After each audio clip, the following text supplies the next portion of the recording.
All right, so we got Bismack Biyombo. Sir, how you doing? I'm good, man. How you doing? I'm good. I'm good. So how your workouts in Miami been going?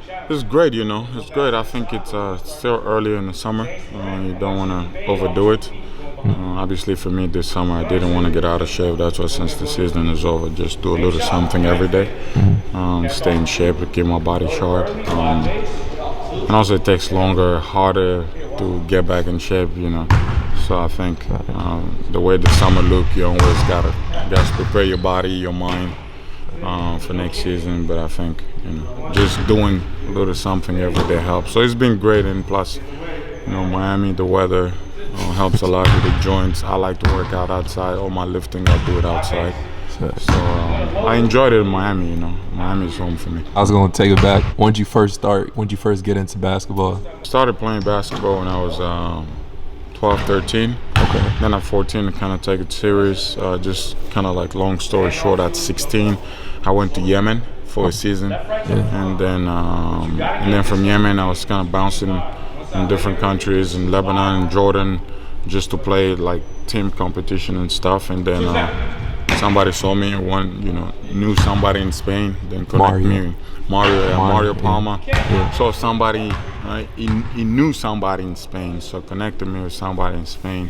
So I ended up going to Spain for 2 years and a half, and then I came here for the Hoop Summit. I wasn't supposed to play, and then I landed from the airport. I just wanted to get in the gym and see what they were talking about. The young guys that were all together, as we were all just dream chasers.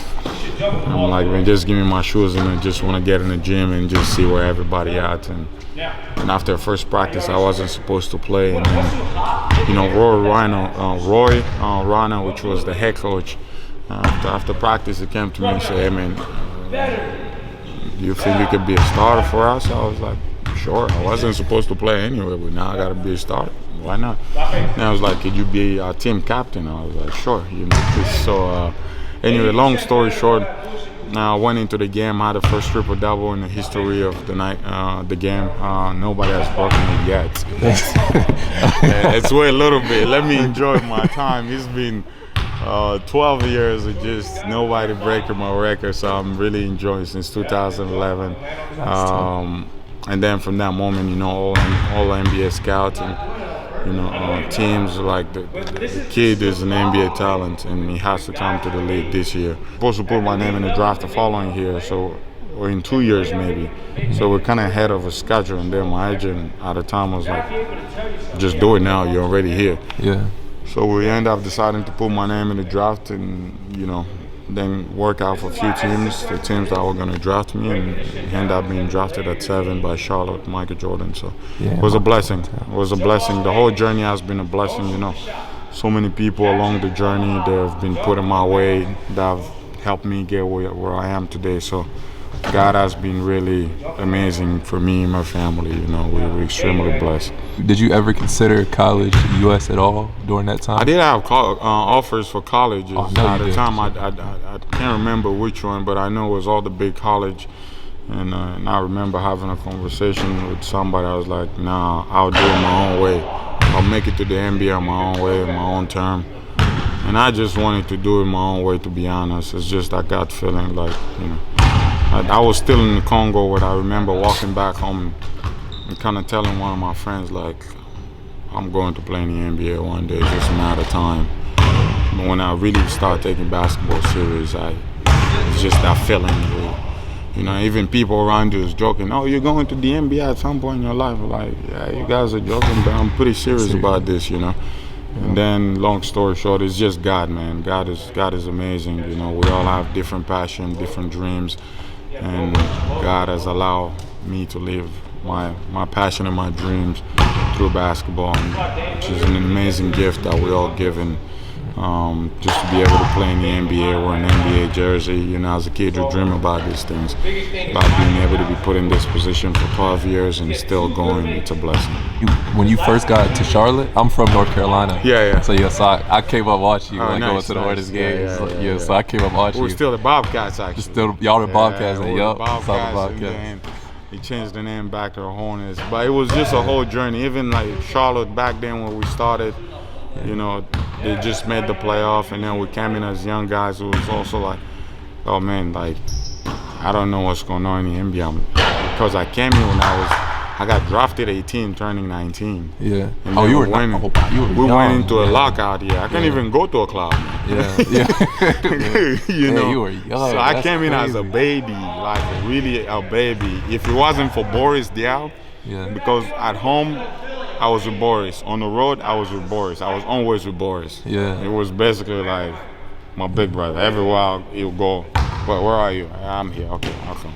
Yeah. So, but I was a baby. Also, I didn't have my family, you know. So he basically was like my family. So, but yeah, those days were great, man. I think those are part of the process. Just being able to sit back and try to understand how the league worked, because you know in Europe it was everybody warm up together, everybody do things together. But once you get to the NBA, man, get your time to warm up on your own, and then whenever it's time to tip the ball, team meeting, and so everybody come in and have a team meeting. But it's just interesting how, you know, you go from, oh, this is about a team, to you figure your stuff out. Yeah, exactly. and then we get on the floor, we play the game. But once you know, and then you get also when you're playing Europe versus here, you know, the game is more about like the team, and then when you get to the NBA, it's a whole different aspect of the game that you gotta learn. Like, this is my job, and this is my only focus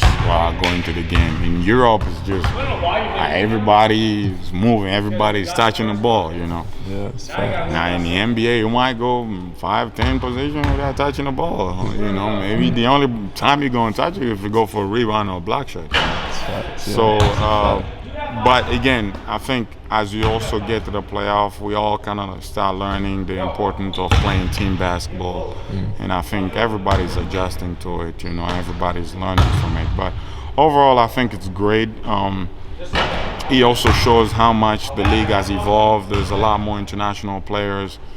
I think last year, maybe at the beginning of last year, we had like 140 international players in the league. That's a lot. Yeah, that's insane. That's a lot. Going up That's insane, you know. Yeah. So the league has been going global a lot. You know, the MVP the past 4 years has been an international player. So this just to show you how much international players have had an impact. And as the vice president of our union, I think that's one of our biggest emphasis is how can we, one, make sure that these international players are comfortable and welcome into this environment, because I know how it feels like to just come into an environment like the NBA without family member, you know.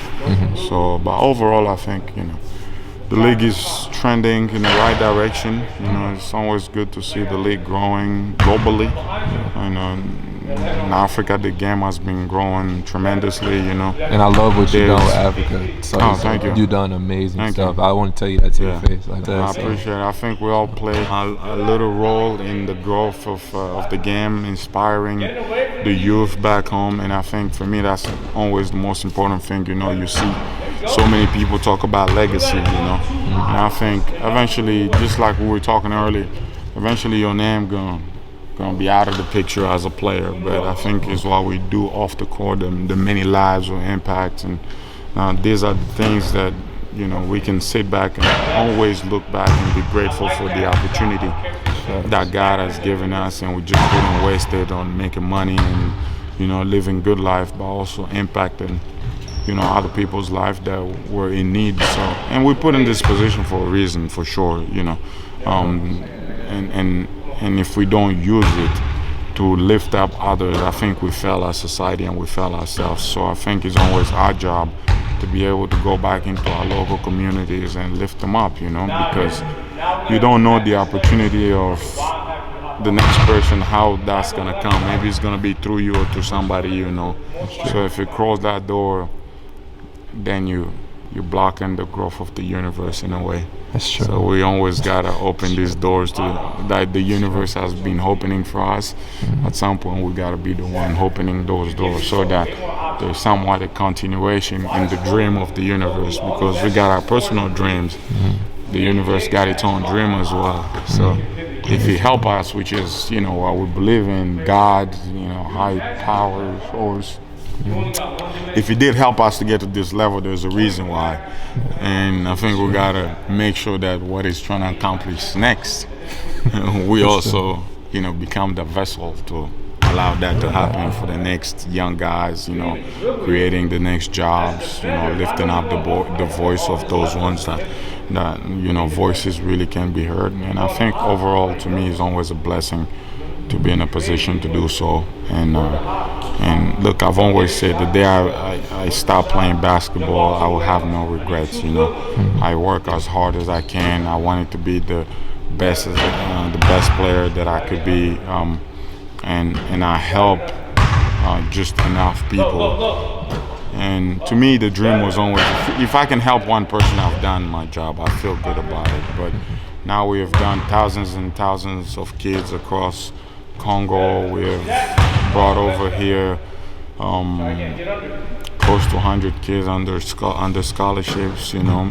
So being able to be that bridge, it's a blessing. And being able to build hospitals and create better health environment for people, finding ways to create jobs, and building schools to be able to educate kids. This to me is legacy.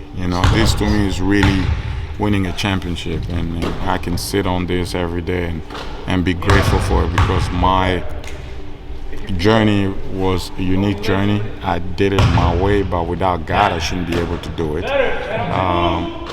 But also, God used me in a way to be able to reach so many lives that I'm grateful for it, and still do it. I don't know who's going to watch this video, but hopefully they can take one words that I say and apply it to their lives, and hopefully impact the next person. And that's what it's all about. That's the journey we're on, and we must enjoy every little bit of it.